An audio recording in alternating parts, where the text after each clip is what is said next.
आज मैं आपको श्री जितेंद्र नाथ मिश्र जी द्वारा लिखी गई एक कहानी सुना रही हूँ, जिसका शीर्षक है प्रतिशोध। राज आज 8 वर्ष का हो गया है। आज भी उसकी आंखें वो खूनी खेल भुला नहीं पाया है और उसकी आंखों ने देखा था, उसे याद है मौत के सौदागरों ने किस तरह उसके पिता की हत्या की थी। रमेश बाबू का एक छोटा सा परिवार था। परिवार में रमेश बाबू की पत्नी सुनंदा, बड़ी बेटी सुभद्रा और छोटा बेटा राज। रमेश बाबू का एक दुकान में मुंशीगिरी का काम करते। सुनंदा मुहल्लों की औरतों का कपड़े सिलती। इस तरह पति पत्नी की मेहनत से गृहस्थी की गाड़ी चल रही थी। बेटी सुभद्रा इंटर की परीक्षा दी है। वह पढ़ाई के साथ साथ घर घर जाकर बच्चों को ट्यूशन भी देती। उससे वह अपना पढ़ाई का खर्च निकाल लेती। छोटा भाई 5वें का विद्यार्थी था। मुहल्ले के कुछ आवारा लड़के की दृष्टि सुभद्रा पर थी। वे लोग सुभद्रा को बार बार आते जाते छेड़ते। परेशान हो आखिर एक रात सुभद्रा अपने पिताजी से उन लड़कों की शिकायत की। अगले दिन रमेश बाबू ने उन लड़कों के पिता से शिकायत करते हुए कहा, बेटा संभाल कर रखें, अन्यथा बाध्य होकर पुलिस में रपट लिखाई जाएगी। पर वो कहाँ सुधरने वाले थे। अंततः उन लोगों के खिलाफ थाने में रपट लिखाई गई।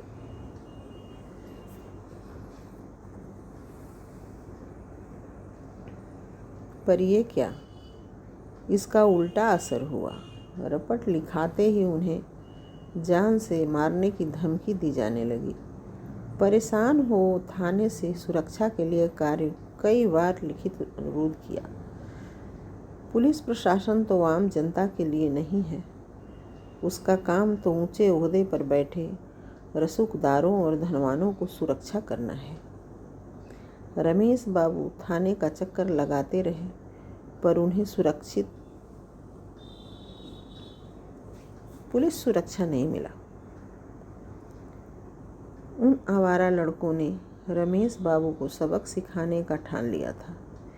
एक शाम जब वह राज और सुनंदा को बाजार से घुमाकर लौट रहे थे, उन आवारा लड़कों ने उनका अपहरण कर पास के बगीचे में ले गए। 40 बार चाकू से गोद कर उनकी हत्या कर दी। पूरे शहर में इस जघन्य हत्याकांड की चर्चा होने लगी। अगले दिन समाचार पत्रों में इस जघन्य घटना के छपते ही शहर में प्रशासन के खिलाफ आंदोलन आरंभ हो गया। स्वयं सेवी संगठन, नारी मुक्ति आंदोलन, नारी रक्षा वाहिनी की सदस्य, विरोधी दल के नेता, समाचार पत्र के संपादक और न्यूज चैनल वाले सुबह से शाम तक रमेश बाबू के दरवाजे पर रहते। उनके परिवार को ढाढ़स देते और कहते, मैं आपके साथ हूँ।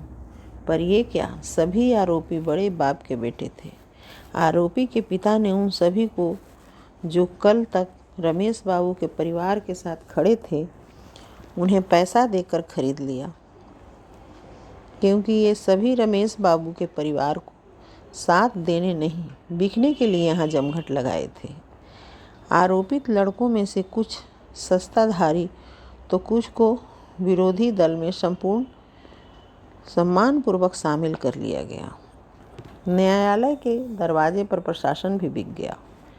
वह ऐसी थोथी दलील न्यायालय में रखा जिससे यह साबित नहीं हो पाया कि इन आरोपियों ने इस जघन्य हत्याकांड को अंजाम दिया है।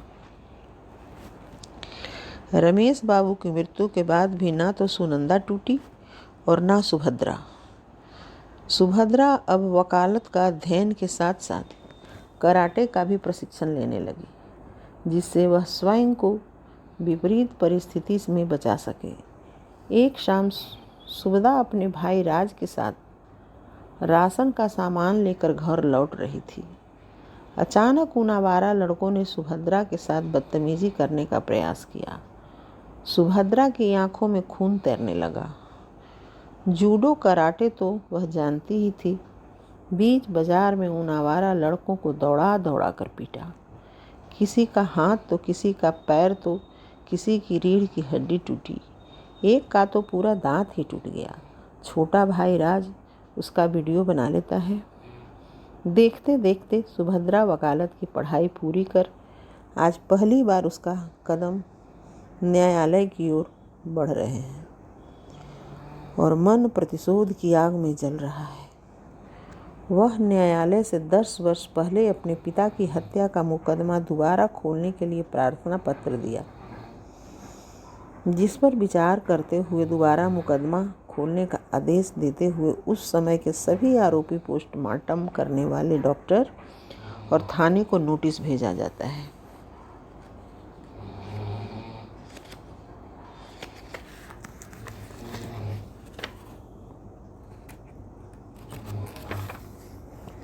आरोपी के वकील ने वही थोथी दलील कोर्ट को देते हुए कहा कि सभी आरोपी संभ्रांत परिवार के हैं। गलत मंशा से इसे आरोपी बनाया गया है। इस जघन्य हत्या में इन लोगों का कोई हाथ नहीं है। कोई कोर्ट का समय बर्बाद कर कोर्ट को गुमराह किया जा रहा है। इनके वकील ने न्यायालय से अनुरोध किया कि मुकदमे को दोबारा खोलने की आवश्यकता नहीं है, अतः मुकदमे को बंद कर दिया जाए। अब सुभद्रा की बोलने की बारी आती है। सबसे पहले वह पोस्टमार्टम करने वाले चिकित्सक को कटघरे में बुलाती है और कहती है कि आप न्यायालय को यह बताएं कि आपके मृतक के शरीर पर कितने चाकू के निशान देखे। क्या उसका जिक्र पोस्टमार्टम में लिखा? क्या रिपोर्ट की एक प्रति आप भी रखते हैं? डॉक्टर ने कहा कि जहाँ तक मुझे याद है सभी कुछ रिपोर्ट में उल्लेख है। दूसरे गवाह के रूप में थाना के अधिकारी को बुलाती है।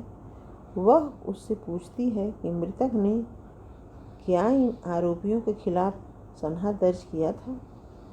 क्या मृतक ने थाने से सुरक्षा की मांग किया था?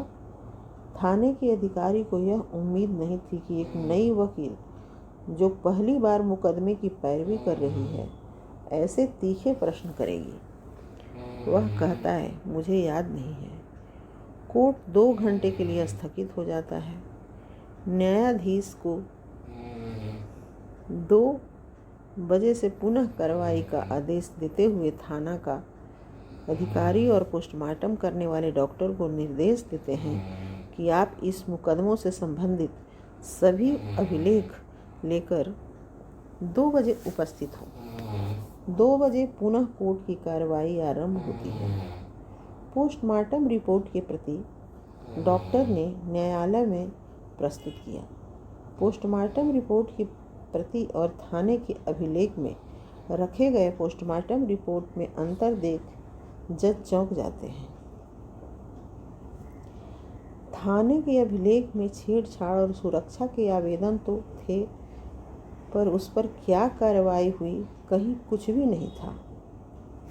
अंत में सुभद्रा उस वीडियो को न्यायाधीश के समक्ष पेश करते हुए कहती है, जज साहब, इस वीडियो को देखा जाए।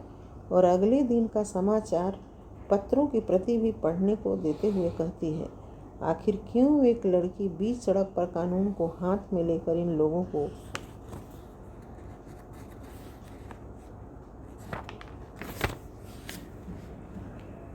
पीट रही है? क्यों इस लड़की को पुलिस महकमे पर विश्वास नहीं? जज साहब, वह लड़की कोई और नहीं, मैं स्वयं हूँ। और पिटाई खाने वाला यही रसूखदार है जो पैसे के बल पर प्रशासन को खरीद लेता है। वह उस अस्पताल भी लाए गए सारे कागजात जैसे भर्ती कब, कहाँ और क्यों हुए थे। एक्सरे रिपोर्ट भी जज साहब को देते हुए अनुरोध करती है कि इन लोगों को ऐसी सज़ा दी जाए कि आने वाली पीढ़ी सदियों तक याद रखे। जज साहब, एक प्रार्थना और है कि ऐसे भ्रष्ट पुलिस अधिकारी को भी दंड दे जिनके कारण न्यायालय सही गलत के जाल में फंसकर सही व्यक्ति को न्याय नहीं दे पाता है। तब आपकी छवि भी दागदार हो जाती है। न्यायालय धैर्यपूर्वक सुभद्रा के तथ्यपूर्ण बातों को सुनकर फैसला सुनाते हुए सभी आरोपियों को आजीवन श्रम कारावास की सज़ा सुनाती है। राजनैतिक दलों को भविष्य में ऐसे अपराधी को कुछ वोट के लालच में शामिल करने पर चुनाव आयोग से मान्यता समाप्त करने का अनुरोध किया जाएगा। पुलिस प्रशासन को 24 घंटे के अंदर अपनी कार्यशैली में बदलाव लाने का निर्देश देती है। साथ ही एक विशेष खंड पीठ पर गठन कर प्रतिदिन का रिपोर्ट कार्ड पेश करने का आदेश देती है। आज सुभद्रा की मां सुनंदा बहुत खुश है। खुश क्यों न हो पहली ही मुकदमे में उसे जो जीत मिली है। आज सुभद्रा को आशीर्वाद देने के लिए स्वयं जज साहब भी उसके घर आए हैं, क्योंकि एक हारे मुकदमा को दोबारा खोलने का अनुरोध कर जीत हासिल की और जो उसके जीवन का पहला मुकदमा था। धन्यवाद।